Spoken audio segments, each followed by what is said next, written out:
Hola amigos, bienvenidos a Dios Comics. Aquí les traigo el one shot Absolute Evil, la maldad absoluta, con guión de Al Ewing y arte de Giuseppe Camuncoli. Espero que les guste. La historia comienza en 1951. En un salón cerrado, vemos a un grupo de hombres, rodeados de humo de cigarro y vasos de licor sobre la mesa. Frente a ellos se alza Hawkman, quien les dice: Caballeros del Comité de Actividades Antiestadounidenses de la Cámara de Representantes, el JUAC. Me llamaron a esta sesión a puerta cerrada para responder ciertas preguntas. He pensado mucho en las respuestas. Durante mi trabajo encubierto como Hawkman, como el Hombre Halcón, mi verdadera identidad ha permanecido en secreto. Ahora dicen que debo revelar ese secreto. Mi rostro, mi nombre, mi vida, los considero asunto mío. Pero a veces, los negocios se ponen por delante del placer. ¿Y saben qué? Será un verdadero placer informar sobre las ratas comunistas que están royendo a este gran país. ¿Qué quieren saber, muchachos? Nos movemos a otro lugar. Vemos a Absolute Green Arrow, Flecha Verde, sosteniendo su arco y ajustando la cuerda con firmeza. Mientras dispara, responde la llamada de alguien, diciendo: Aquí Oliver Queen. Roy, ¿qué hay de nuevo contigo, chico? Refiriéndose a Roy Harper, a quien en el universo principal de DC lo hemos visto como Speedy, Arsenal y Red Arrow.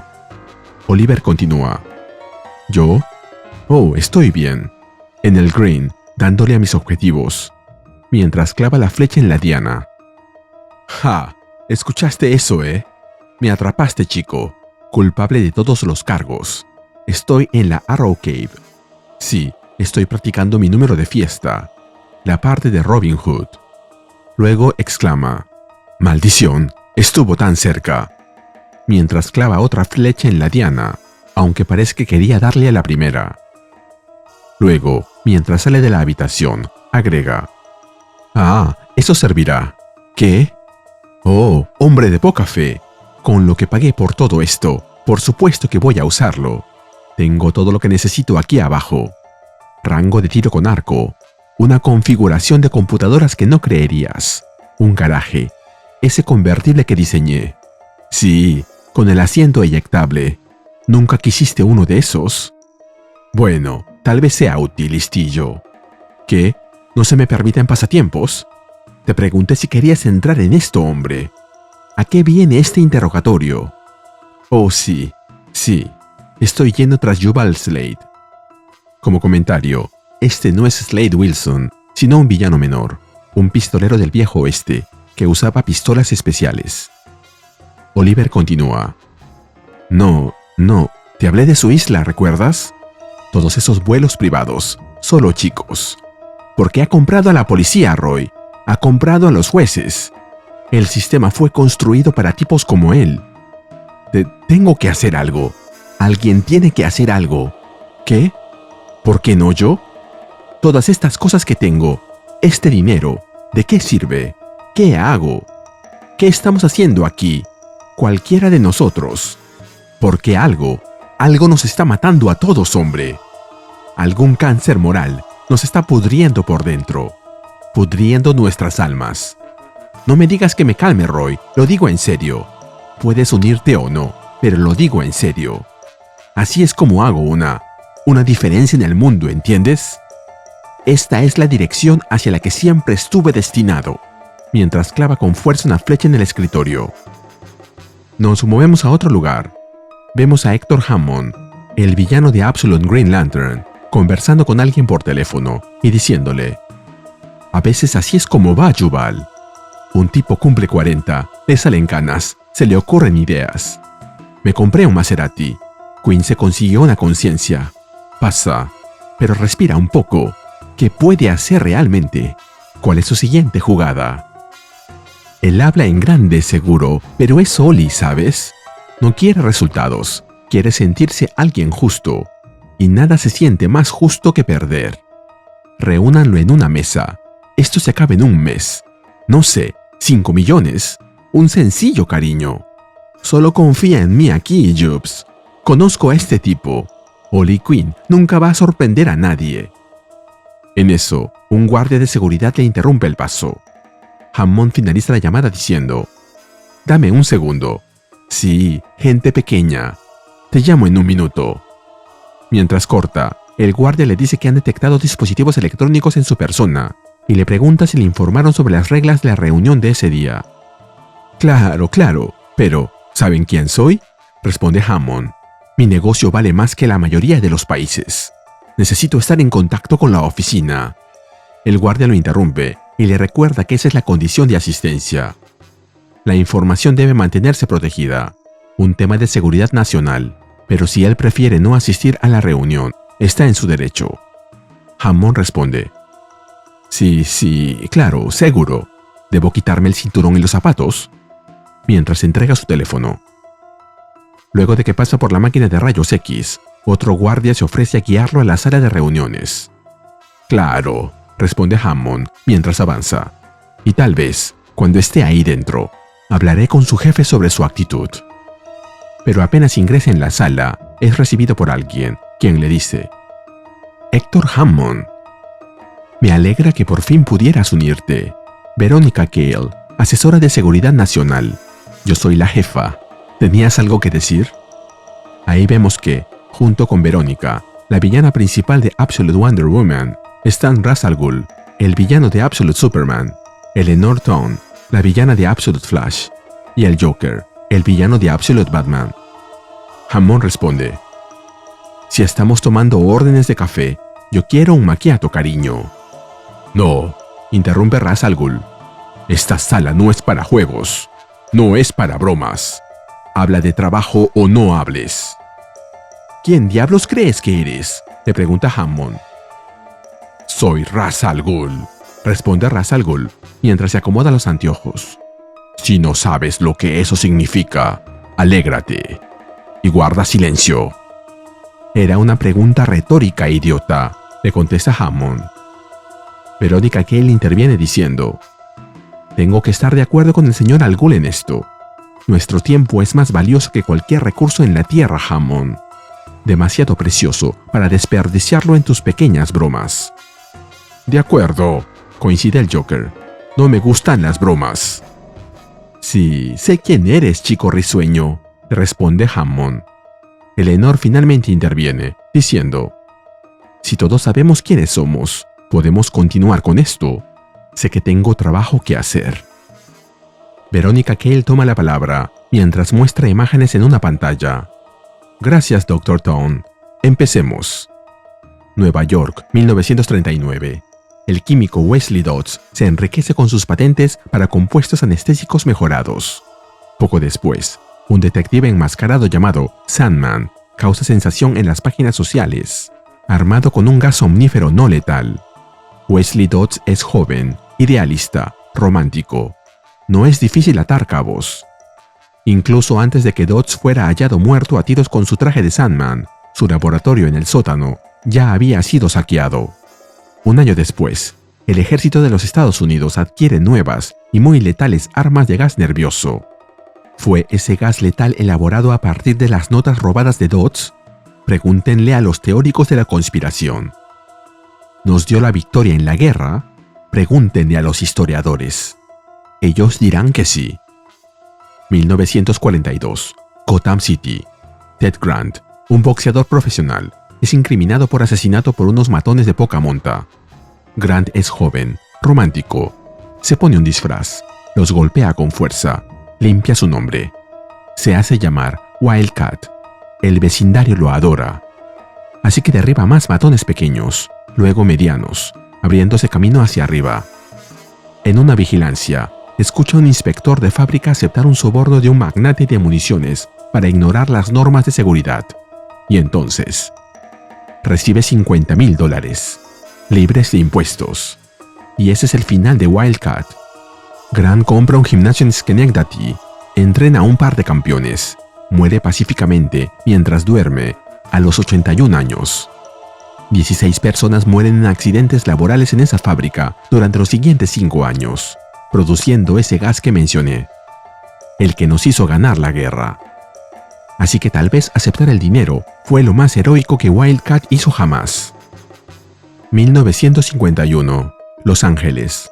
Iron Munro, un doble de cine y una verdadera fuerza de la naturaleza. El rumor era que podía detener una bala a 50 metros y frenar una locomotora. Decide que quiere librar una batalla interminable por la verdad y la justicia. La batalla interminable parece involucrar muchas reuniones socialistas. Es citado por el HUAC en una sesión secreta, más o menos al mismo tiempo que un par de otros aventureros del período. Pero Munro se niega a dar nombres. Llama a McCarthy demagogo. Ese es su final. En menos de un año, vive en una choza solitaria en el desierto de Nevada, que es accidentalmente usada para una prueba de armas químicas. Alguien presentó mal el papeleo, aparentemente. Los pulmones de Munro no eran tan resistentes como el resto de él, pero eran igual de rojos. 3 de entre un centenar de ejemplos. A lo largo de la historia, ha habido individuos que actuaron fuera del status quo, y el status quo se encargó de ellos, de una forma u otra. ¿Quién los recuerda ahora? Así es como va, y así ha sido siempre, hasta ahora. Como comentario, Iron Munro es un héroe retroactivo de la Golden Age, la Edad de Oro, creado para ocupar el lugar que dejó Superman en la Segunda Guerra Mundial tras la reescritura de la continuidad en Crisis of Infinity Earths, Crisis en Tierras Infinitas. Junto a Wildcat y Sandman, fueron héroes en la Edad de Oro y pertenecieron a la JSA, la Justice Society of America, la Sociedad de la Justicia de América. Verónica luego pasa a presentar imágenes de los héroes de este universo Absolute, empezando por Wonder Woman, de quien dice: el evento Gateway se llama así porque ocurrió en Gateway City y porque aparentemente abrió la puerta a un nuevo nivel de locura. Esa cosa se llama el Tetracide. Fue la segunda criatura más peligrosa que apareció ese día. Esta es la más peligrosa. Mientras muestra una imagen de Diana. Ella llegó aquí desde el infierno, ensordeció una ciudad, se convirtió en una medusa, convirtió al Tetracide en piedra y luego lo destruyó de un solo golpe. También, y esta es la parte que me resulta más preocupante, tomó el mando operativo de la situación. Las tropas en tierra se le subordinaron. ¿Basado en qué exactamente? ¿Su porte? ¿Su tono? ¿Control mental? Porque no fue arrestada. Al mismo tiempo, llegan noticias de otra criatura. Esta es masculina. Mientras muestra una imagen de Kal-El, Absolute Superman, interrumpiendo violentamente las operaciones de Lazarus Corps en Brasil, resistiendo artillería que habría abierto un agujero en Iron Munro, derritiendo tanques con sus ojos. Después de eso, un agente Peacemaker entrenado ignora las recomendaciones del algoritmo Brainiac y le escribe directamente su informe posterior a la misión, con un detalle algo poético, refiriéndose a Lois Lane. ¿Estás más interesada en cómo fue escrito el informe que en su contenido?, pregunta Ra's al Ghul. Verónica le responde: es indicativo de una tendencia. Y luego continúa: Gotham City. Este es un humano, creemos. Mientras presenta una imagen de Absolute Batman. Pero parece redefinir lo que un humano puede ser. Aparece y desaparece como un fantasma. De algún modo integró sus recursos en la misma ciudad. Lleva una hoja de hacha en el pecho, por el amor de Dios. El Joker interviene diciendo: no aceptó el dinero. Sí, exactamente, le contesta Verónica. A diferencia de Ted Grant, él no aceptó el dinero. ¿Qué más? Un vasto objeto alienígena cae sobre el pueblo de Evergreen, un segundo evento Gateway, menos telegénico esta vez, gracias a Dios. Mientras muestra una imagen de Joe Mullin, Absolute Green Lantern. Ayuda a que el objeto ya no esté, pero sabemos quiénes fueron los sobrevivientes del evento, y han sido alterados. Mientras tanto, un experimento militar en la base Fort Fox se descontrola, mientras muestra una imagen de Wally West, Absolute Flash, junto a Grodd. Nuevamente, hubo al menos un sobreviviente que permanece alterado y fugitivo. ¿Y qué otros seres hay allá afuera?, pregunta finalmente, mientras muestra una imagen de John Jones, Absolute Martian Manhunter. ¿Qué formas toman? ¿Son siquiera corpóreos? No lo sabemos. No podemos saberlo. Pero sabemos que las cosas están escalando. Estas nuevas amenazas son más peligrosas que cualquier otra anterior. Y el mayor peligro que representan no es lo que pueden hacer, sino lo que pueden convencer a otros de hacer, lo que pueden inspirar. Mientras muestra otra imagen de Diana cabalgando a Pegaso. Agentes de Peacemaker ignorando el protocolo. Oficiales militares tomando órdenes de civiles. Policías veteranos negándose a abrir fuego contra un hombre vestido como murciélago. Refiriéndose a cuando Barbara Gordon no le disparó a Batman después de que éste escapó de Black Mask. Hay orden en este mundo. Hay una jerarquía. Estas cosas se burlan de eso. Podrían derribarlo todo, si se les permite. Si se lo permitimos. Mientras vemos una imagen de Kal-El enfrentándose a los Peacemakers. Antes, todos podíamos enfrentar estas amenazas individualmente. Ya no creo que eso sea posible. Todos ustedes tienen recursos privados, al igual que yo. Como asesora de Seguridad Nacional y directora del Área 41, también tengo recursos gubernamentales adicionales. Pero si no reunimos todo eso, si no trabajamos juntos, estos monstruos destrozarán nuestro mundo. Terminada su explicación, Hammond es el primero en intervenir, diciendo: no hay trato. Lo entiendo, tiempos duros para el tío Sam, así que el cuenco de limosnas viene acompañado de una historia de miedo. Pero nadie está asustado, muñeca. Porque el punto de tu pequeño discurso es que gente como nosotros siempre ha manejado a gente como ellos. Y francamente, no necesito ayuda ahora. Creo que sí la necesitas, lo reta Ra's al Ghul. Hammond contesta: ¿así? Bueno, crees mal. ¿Eliminé a Green Lantern, no lo hice? Si tengo un problema, si alguno de mis amigos tiene un problema, no necesito a Lazarus Corp para resolverlo. ¿Lo entendiste?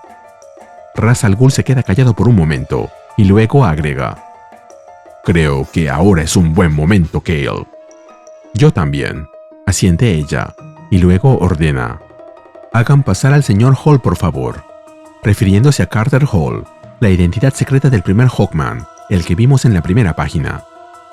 Un modernizado Hawkman, de aspecto siniestro, irrumpe en la sala cargando el cuerpo destrozado de un hombre, vestido de verde.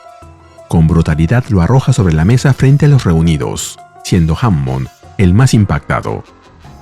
El cadáver de Oliver Queen queda tendido ahí, con el rostro destrozado. Finalmente, Hawkman pregunta: ¿alguien tiene alguna pregunta? Ra's al Ghul toma la palabra. Así es como resolvemos problemas, señor Hammond. No en un mes, en un día. No sentados alrededor de la mesa. Sin un sencillo, sin juegos y sin bromas. Mientras dirige su mirada al Joker, quien solo frunce el ceño. ¿Cómo lo hicieron?, pregunta Hammond. Eleanor también pregunta: ¿fue esto un asesinato o una ejecución encubierta? ¿Es esto una amenaza de algún tipo? ¿Chantaje? ¿Cuál es el punto, Cale? Verónica responde: llámalo una demostración. Lo que el dinero puede hacer por el poder. Lo que el poder puede hacer por el dinero. ¿Qué tan difícil es para ti conseguir información sobre tu pequeño experimento fugitivo de Fort Fox, Eleanor? ¿Cuánto esfuerzo le costó a Hammond ser el primero en llegar a Evergreen? ¿Cuántos millones? ¿Cuántos favores? La próxima vez, y habrá una próxima vez, cada uno de ustedes podría hacer una sola llamada. A menos que Lazarus llame primero, supongo, contesta Eleanor. Entonces sería una guerra de ofertas. Francamente, sigo estando de acuerdo con Hammond. Tan conveniente como puede ser una alianza para ti, no veo la necesidad de estar metidos en los asuntos del otro. No es como si fuéramos amigos. No, no somos amigos, interrumpe el Joker. ¿Puedo tomar la palabra? Gracias, agrega, mientras se pone de pie, para luego decirles a todos: voy a compartir investigaciones recientes de un laboratorio de física de partículas bajo mi supervisión.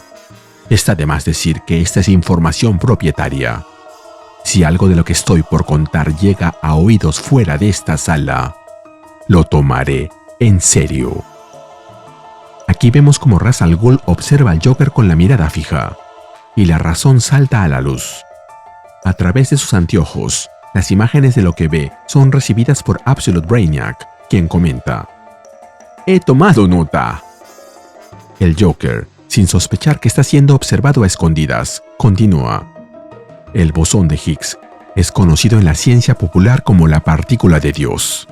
Muchos lo consideran la pieza final del rompecabezas de la mecánica cuántica, la partícula elemental que confirma cómo funciona el universo. Están equivocados. El año pasado encontramos algo mejor. El verdadero final de la búsqueda. Lo llamamos la Omega Particle, la partícula Omega.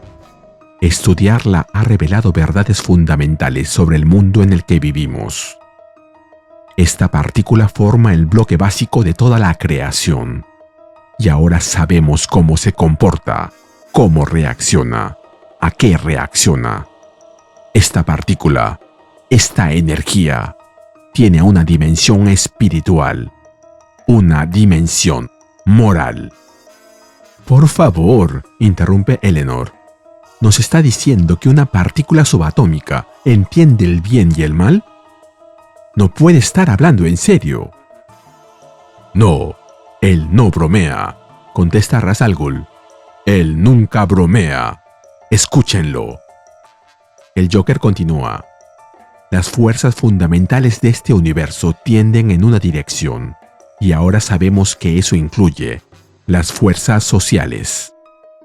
La gravedad distorsiona el universo, y así el río fluye, el telón cae, el yugo es pesado. Aceptamos que el hombre está atado a la tierra. No creemos que un hombre pueda volar. Con este descubrimiento, debemos aceptar que también existe una gravedad moral tirando hacia abajo, manteniendo todo lo que existe en su lugar. La existencia es ordenada y establecida. El agua fluye cuesta abajo. Los que tienen, tienen. Los que no tienen, no tienen. Los ricos se hacen más ricos, los pobres más pobres. Algunos poseen las cartas ganadoras y algunos se aferran a un puñado de jokers, de comodines. Esto no es azar, no es accidente, es diseño». Finalmente, mientras su rostro se va transformando, añade: «Los grandes perdedores en el juego de la vida ven su destino tejido en la propia creación y se rebelan contra ello. Lo llaman su condena. Hay un término filosófico para esa perspectiva, la falacia del mundo justo. E imaginan que está tan retorcido, tan lleno de odio, tan paralizado por el miedo, que llegan a pensar que esa falacia es real, que el mundo podría ser justo». Como comentario, la falacia del mundo justo es un sesgo cognitivo y una creencia errónea según la cual el mundo es un lugar justo donde cada persona obtiene lo que merece y merece lo que obtiene. «Pero el mundo es justo. Tenemos pruebas», continúa el Joker, un poco más calmado. «No de una condena, sino de un orden natural, obrado en el mundo por un poder superior. Si pequeños anarquistas mimados como el difunto señor Quinn aquí presente se opusieran a ese orden, a eso lo llamo injusticia». Finalmente, mientras los guardias se llevan el cadáver de Oliver Queen, culmina su discurso diciendo: «Y la injusticia debe ser combatida. El caos debe ser combatido. Debemos luchar contra ello. ¿Y cómo podríamos fallar? Dios está de nuestro lado». Entonces, ¿somos amigos? No lo somos. Reclamar amistad con cualquiera de ustedes sería insultarlos. Sucumbir a la amistad es ir contra el orden moral. Pero podemos ser aliados. Aquí, en esta sala, nuestra Watchtower, nuestra atalaya, observando desde lo alto sobre la multitud, podemos estar en una liga. Entre nosotros podemos asegurar que el arco moral del universo se incline hacia la justicia. Un brindis entonces, por un mundo ordenado y por nuestra Justice League, nuestra Liga de la Justicia. Si aprecias mi trabajo, regálame un like, suscríbete y activa la campanita. Gracias. Saludos a Kenny Lee YT. Nos movemos a la base de operaciones de Brainiac, quien, observándolo todo, comenta: datos fascinantes, simplemente fascinantes. Y sin tus métodos, no estoy seguro de haber podido adquirirlos. Así que gracias por eso, Mirror Master. Mirror Master contesta que no busca agradecimientos, sino un análisis que explique cómo todo se conecta, tanto ahí, en la realidad, como en su mundo de espejos. Brainiac no le hace caso y continúa: de hecho, una medida de equilibrio se adapta a mis propios objetivos. Hammond equilibra a Raz y a Hawkman. Sus egos pueden concentrarse uno en el otro. Y el escepticismo de Tom corresponde al de Cale, la verdadera creyente. Pero este hombre que no bromea, necesitamos reflejarlo, aprender sus secretos, anular su amenaza. Hay un nombre que recuerdo de mi vistazo a tu mundo de espejos. Alguien en quien vale la pena invertir. Creo que para que la Liga de la Justicia esté completa, le hace falta un miembro más. Nos movemos a otro lugar. Un hombre disfruta de la puesta de sol y de una taza de té con su esposa, Dora, celebrando la calma de su vida y confesando que, tras años de envidia y ambición, ya no siente deseos de nada más. Ella insinúa con picardía que podrían aprovechar que los niños ya están durmiendo, pero el momento se ve interrumpido por el sonido de su teléfono. El hombre atiende la llamada, mientras que ella se queja de que siempre pasa lo mismo. No hay descanso para los malvados, como dicen, responde el hombre, mientras se aleja para contestar la llamada. Solo será un momento, querida. Y luego de que se ha alejado un poco, contesta: aquí Lex Luthor, ¿cómo puedo ser de ayuda? Ahí vemos por primera vez a Absolute Lex Luthor, con barba y vestido con una camisa de leñador y un cinturón con un gran símbolo solar. Y aunque en el universo principal de DC, Dora no es su esposa, sí hay una Ardora, quien fue mujer de Lex en el planeta Lexor, allá por los años 70.